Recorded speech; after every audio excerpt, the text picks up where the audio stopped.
गणेश जी की जब कोई पूजा करता है तो दूबा के बिना गणेश जी की पूजा अधूरी है। हाँ जी या ना जी? बोलो, जोर से बोलो।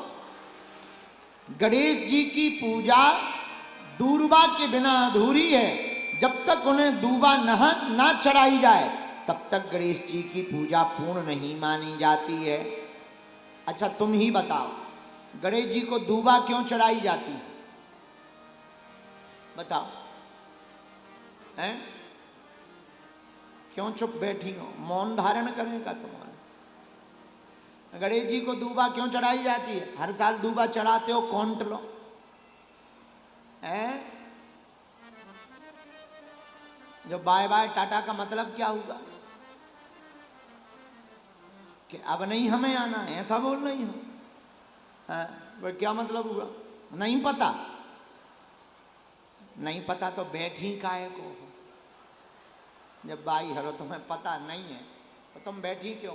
अच्छा एक बात और, बुरा ना मानना, मान लो हम कोई भी कुछ बता दें कि दूबा इसलिए चढ़ाई जाती, तुम कैसे मानोगे कि हम सही बता रहे हैं? हम सब कुछ सही बताते हैं, यही तो गलतफहमी है भाई तुम्हारी। इसी चक्कर में तो अंधविश्वास बढ़ता है। अब हम जो बता रहे हैं वो सब सही नहीं हो सकता है। हम अपनी बात सही बता रहे हैं, तुम्हें भी अपना चेक करना चाहिए हम सही बता रहे हैं कि गलत बता रहे हैं।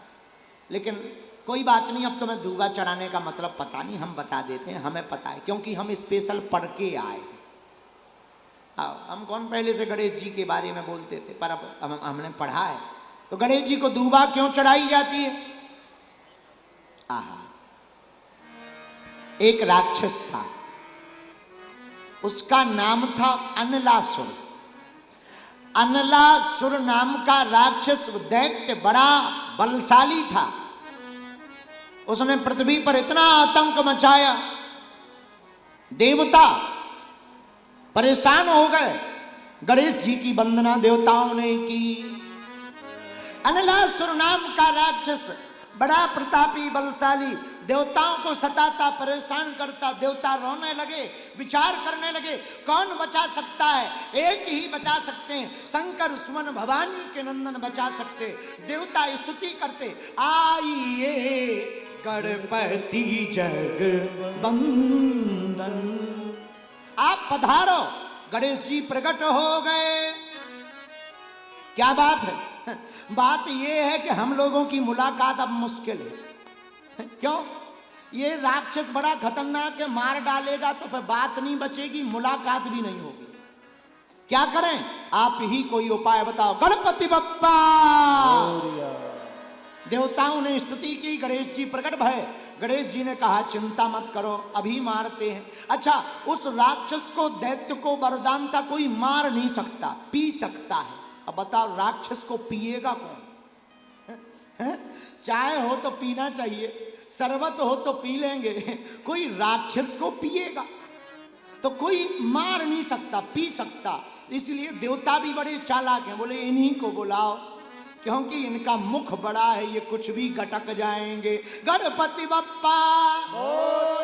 इसलिए देवता स्तुति कर रहे, आइए गणपति जगवंदन, आइए गणपति जगवंदन, आइए गणपति जगवंदन, आइए गणपति जगवंदन।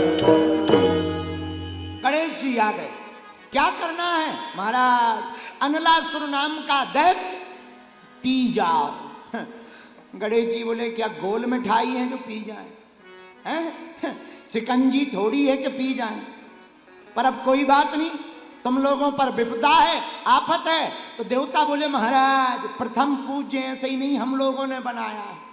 अब प्रथम पूज्य बने हो तो कुछ करना भी तो प्रथम वाला करे पड़ेगा, कुछ पहले लेवल का काम करना पड़ेगा, तभी तो प्रथम पूजे जाओगे। और महाराज गणपति भगवान का क्या कहना, इसीलिए तो इनको मुख हाथी का है। गजानन महाराज गज का मुख लिए हुए हैं। इन्होंने अनलासुर नाम के दैत्य को ऐसे गटक लिया जैसे छोटे बच्चे गोल मिठाई को गटक जाते हैं, एक ही बार में। देवताओं को देखते देखते दैत्य को गटक गए। देवता बोले गणपति बप्पा। लेकिन राक्षस तो राक्षस, कोई आदमी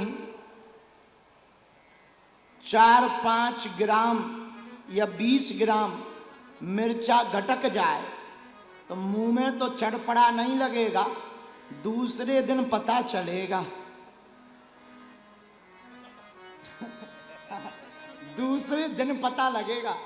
4-5-10 मिर्चा तुम ऐसे ही गटक जाओ तो मुंह जरूर चढ़पड़ा नहीं होगा, चटपटा नहीं होगा, लेकिन दूसरे दिन पता लगेगा जब लंका जैसी लग जाएगी। समझ जाओ, यही गणेश जी के साथ हुआ। देवताओं की स्तुति के चक्कर में अनलासुर को गटक तो गए, लेकिन राक्षस को गटकना कोई सरल। अब पेट में जलन बन गई। जलन ऐसी बनी कि दैत्य घूमे, लगी आग। अब गणेश जी टेंशन में, पेट में एकदम जलन पड़ने लगी। क्या किया जाए? कश्यप ऋषि के पास भागे भागे गए। महाराज, पेट में बहुत तेज जलन हो गई। क्या खाया था? भटा मिर्चा। भटा मिर्चा नहीं, दैत्य को गटक गए, राक्षस को ही गटक गए, इसीलिए पेट में जलन पड़ गई है। कश्यप ऋषि बोले चिंता मत करो, 21 दूबा की गांठें लेकर के और घोल करके पिला दिया, गणेश भगवान की जलन मिट गई। उसी दिन से गणेश जी को दूबा का चढ़ना प्रारंभ हो गया।